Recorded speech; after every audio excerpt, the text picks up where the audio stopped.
ফুরফুরে বাতাসে রঙিন ডানা মেলে যে পাখিগুলোর আজকে উড়ার কথা, তারা আজ লেজ গুটিয়ে ছোট্ট একটা লোহার খাঁচায় বন্দী হয়ে আছে। এই জিনিসটা দেখে কিন্তু ভালো লাগে না, তারপরও দেখুন পাখি দেখলে কত ভালো লাগে। কাছে যেতে ইচ্ছে করে, ওদের খেলা দেখতে ইচ্ছে করে, কিন্তু ওরা কতটা সুখে আছে সেটা কি আমরা কখনো ভেবে দেখেছি? আসসালামু আলাইকুম, আমি রাবেয়া কবির ব্রাহ্মণবাড়িয়া থেকে বলছি। BD blog diary of a teacher চ্যানেলে আপনাদের আরও একবার স্বাগত জানাচ্ছি। কাছে কিংবা দূরে যে যেখানে বসে আমার আজকের ভিডিওটি দেখছেন, আশা করছি আল্লাহর অশেষ রহমতে আপনারা সবাই ভালো আছেন। আলহামদুলিল্লাহ, আমরাও ভালো আছি। চারদিকে তীব্র গরম, মাঝে মাঝে স্কুল খুলছে, আবার মাঝে মাঝে বন্ধ হয়ে যাচ্ছে। এই তো সেদিন 28 তারিখে স্কুল খুললো। 28 তারিখ এবং 29 তারিখ স্কুল করার পরে কিন্তু আবার 2 দিন ছুটি পড়ে গেল। বিশেষ করে আমাদের প্রাইমারি ডিপার্টমেন্টেই কিন্তু এই বন্ধটা হয়েছে, কারণ ছোট ছোট বাচ্চাদেরকে নিয়ে যেহেতু আমরা কাজ করি, আর সারাক্ষণ বাচ্চারা স্কুলে বন্দি হয়ে থাকবে, সেটা কিন্তু বাচ্চাদের স্বাস্থ্যের জন্য খুবই ক্ষতিকর। আর সেই কথা বিবেচনা করে স্বাস্থ্য মন্ত্রণালয় এবং শিক্ষা মন্ত্রণালয়ের যৌথ সম্মতিক্রমেই কিন্তু এই মুহূর্তে প্রাথমিক বিদ্যালয় বন্ধ আছে। তবে আগামী রবিবার থেকে যথারীতি ক্লাস শুরু হবে, তবে মর্নিং শিফটটা কিন্তু এখনও চালু আছে। এই সপ্তাহে কিন্তু আমরা মর্নিং স্কুল করছি, আর দেখা যাক এই গরমের তীব্রতা যদি কমে তাহলে হয়তো আমরা আমাদের পূর্বের রুটিনে ফিরে যাব। মর্নিং স্কুল বলতে এখন আমাদের ক্লাস শুরু হয় সকাল 8টা আর শেষ হয় 11:30। তো এই পর্যন্তই আমাদের কাজ করতে হয়, আর যখন খুব বেশি গরম পড়ে যায় তখন কিন্তু স্কুল ছুটিও হয়ে যায়। আমার ছোট মেয়ে কিন্তু খুব বেশি আইসক্রিম প্রিয়, আর ওর বাবা কিন্তু ওকে বাজার থেকে কেনা আইসক্রিম এখন দিচ্ছে না।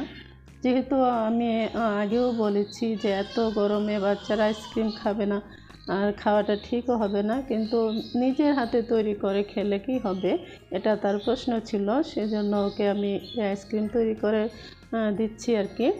তো এখানে আমি দুধ, নারকেল আর চিনি দিয়ে আইসক্রিম বানিয়ে দিচ্ছি। এর মধ্যে কিন্তু কোনো ফ্লেভার বা কোনো রকম কেমিক্যাল বা কোনো আইসক্রিম পাউডার কোনো কিছুই আমি ব্যবহার করছি না।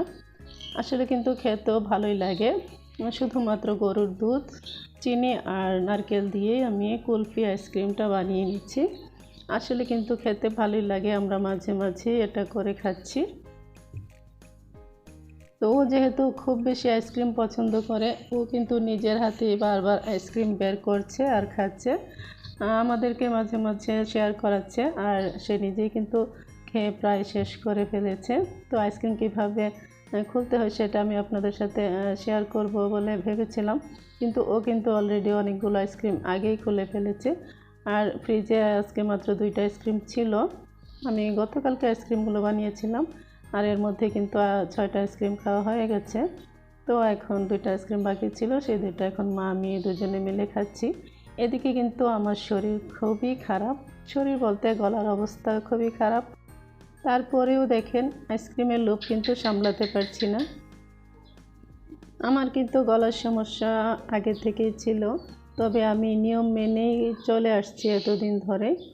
কারণ কোনো এক সময় ডাক্তার বলেছিলেন অপারেশন করার জন্য, সেটা আমি করব না বলে আমি কিন্তু যেভাবে চললে আমার গলাটা ভালো থাকে সেভাবেই চলে আসছি এখনো পর্যন্ত। তো খুব বেশি ঠান্ডা বা খুব বেশি গরম পড়লেই কিন্তু আমার সমস্যা দেখা দেয়। তারপরেও কিন্তু আমি ডাক্তারের চিকিৎসাটাকে অ্যাভয়েড করে নিজে নিজে একটু ভেষজ চিকিৎসার মাধ্যমে ভালো থাকার চেষ্টা করছি। তো যখনই মনে হয় গলা ব্যথাটা একটু বেড়ে যাচ্ছে, তখনই আমি খুব কড়া গরম পানিতে লবণ দিয়ে গড়গড়া করে ফেলি, আর তাতেই কিন্তু ব্যথাটা আমার কমে যায়। যাই হোক, অনেক অনিয়মের কথাই বলে ফেললাম। মানুষকে নিয়মের পথ দেখিয়ে নিজে অনিয়মের পথে চলছি। আসলে শরীর স্বাস্থ্য কিন্তু সবসময় একরকম থাকবে না, এটাই স্বাভাবিক। তারপরেও কিন্তু আমরা আমাদের যে রেস্ট্রিকশন মেনে চলার কথা সেটা কিন্তু সবসময় মেনে চলতে পারি না। তো আজকে দুপুরে আমার ভাতিজির জামাই আমাদের ঘরে খাবে, ভাতিজির জামাইয়ের সাথে ভাতিজি এবং তার ফ্যামিলির লোকও খাবে।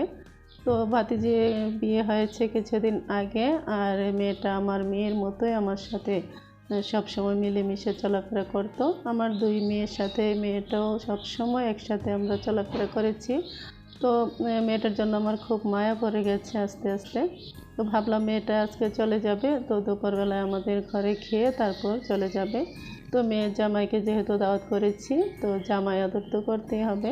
তো সিম্পলভাবে আমি আলাদা করে কোনো বাজার করিনি। ঘরে যে মুরগি এবং গরুর মাংস ছিল সেগুলো দিয়ে আমি আপ্যায়ন করে নেওয়ার চেষ্টা করছি।